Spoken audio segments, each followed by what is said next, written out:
Good evening and welcome to Tucker Carlson Tonight. Progressives have always been angry. Indignation is their signature emotion. But a year and a half into the Trump administration, their rage has finally consumed them. The left is spinning completely out of control. Just 2 weeks ago, only a few fringe figures called for abolishing border enforcement. Now that's a mainstream view in the Democratic Party. Watch. ICE has strayed so far from its mission. It's supposed to be here to keep Americans safe, but what it's turned into is frankly a terrorist organization of its own. We need to rebuild our immigration system from top to bottom, starting by replacing ICE with something that reflects our morality. Look at ICE. What a group of incompetents. At this point, they're focused more on toddlers than terrorists.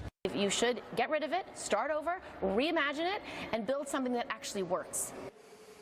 Kirsten Gillibrand and Elizabeth Warren are thinking strongly about running for president. They don't take positions lightly. If they're calling for the end of national borders, and that's exactly what they're calling for, they think their party is with them, and they may be right. Alexandria Ocasio-Cortez is definitely with them. She's the soon-to-be congresswoman from New York's 14th district. She's a self-identified Democratic socialist. What does that mean exactly?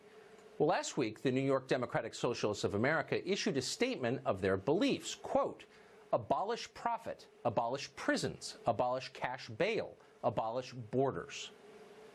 Abolishing prisons in a country with thousands of murders every year? What would that look like? Well, you probably wouldn't stick around to find out. You'd be long gone, along with every other normal, productive person in what was once America, refugees from your own country.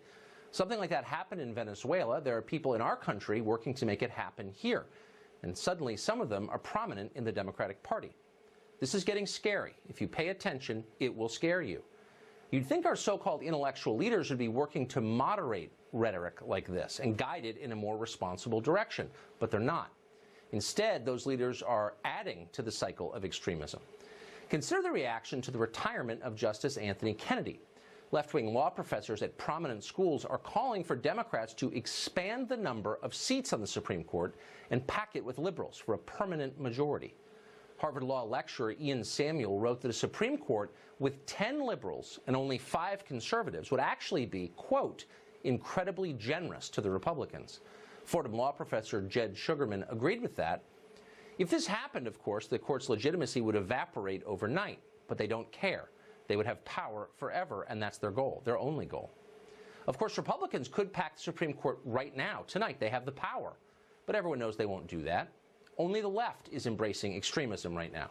Progressive mobs threaten public figures. Progressive leaders cheer them on. Here's Washington Post writer Jennifer Rubin explaining on MSNBC that Sarah Sanders deserves a, quote, life sentence of harassment from the left for the crime of working for Donald Trump. Watch. Sarah Huckabee has no right to live a life of no fuss, no muss after lying to the press, after inciting against the press. These people should be made uncomfortable, and I think that's a life sentence, frankly. She has no right to live a normal life because she disagrees with me. Well, there's nothing liberal about language like that. It is pure authoritarianism.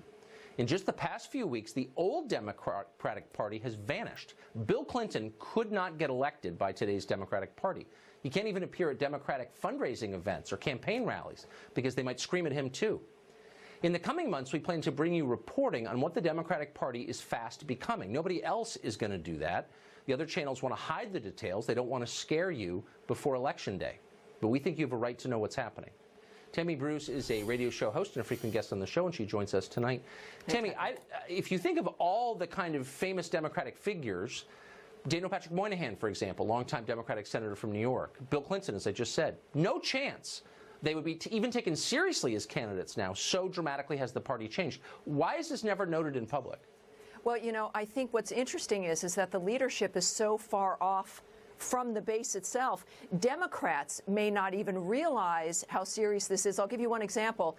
In a new Harris-Harvard poll, when asked whether or not people wanted ICE to be abolished, 78% of Republicans said no, 59% of Democrats said no, and 75% of independents. So 6 out of every 10 Democrats also said no. The majority also felt that there was not enough border security as well. So they seem to be abandoning their own base, and I think that's because they have really the veneer, just Donald Trump's existence and his success has stripped the veneer off of Democrat leadership. And Republicans are seeing this as well. Republicans have been surprised with the abandonment of repeal and replacing Obamacare.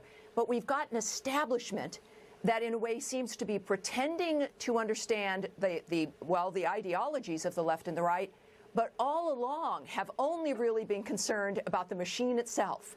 And now Donald Trump, who's honestly has been the one working for real progress on all of the issues, has upset everyone across the spectrum, but particularly the left.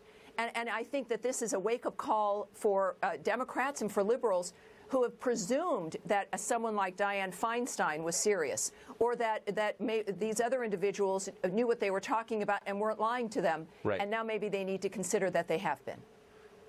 So I guess I can't get past the fact that so much of this is being unreported. So here you have the new Democratic nominee in the 14th Congressional District in New York, and she's on every Sunday show, and she's suddenly the most famous political figure in America. She describes herself as a Democratic Socialist.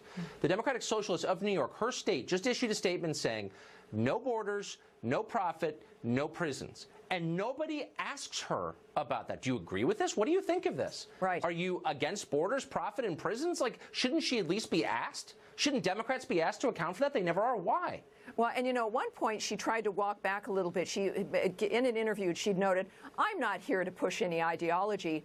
Well, why is she running? Is she not running with an agenda? Right. And she says she believes in something. But it's not being covered in some ways, I think, because it is frightening even to the liberal mouthpieces for the Democratic Party now. No, they either want to think that she can be controlled, they think. They think that when this young woman gets up there, but what it's a signal of, clearly, is a complete lack of leadership. There is no continuum, no control, and because they've been focusing on hating Donald Trump, and they haven't been thinking about policy or who's coming up or how do we convince people about what's right and what the right policies are. And now at this point, and even Barack Obama, he's coming back, but all the street action you're seeing, the organizing, that's his bailiwick. This is Barack Obama. It's absolutely right. And it's what he's always enjoyed doing. He also has never really wanted to deal with policy. Chuck Schumer must be terrified. He should be terrified. Yeah, Tammy, we all thank you should. very much. Thank you, Tucker.